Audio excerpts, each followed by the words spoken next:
सारी बातें नहीं बता सकते क्योंकि उनका बिजनेस इसी से ही चलता है। तो आइए अब हम शुरू करते हैं कि इसको किया कैसे जाता है। सबसे पहली बात है कि अगर आप किसी के मन की बात को जानना चाहते हैं तो उसके लिए आपके मन का शांत होना बहुत जरूरी है। थोड़ा ध्यान से समझना इस बात को, तभी आप इन प्रयोगों को सक्सेसफुली कर पाएंगे। मैं आपको एक कहानी सुनाता हूं। एक जैन फकीर थे जिनका नाम जॉर्ज गुरजिफ था।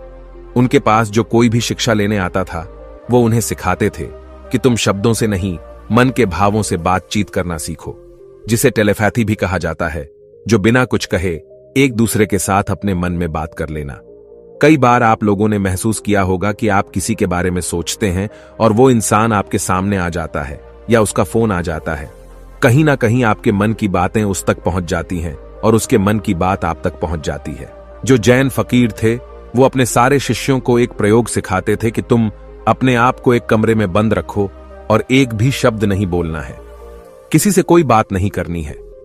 सबसे पहले तो तुम अपनी वाणी को शांत करो। जब तुम्हारी वाणी शांत होगी तभी तुम्हारा मन शांत होगा।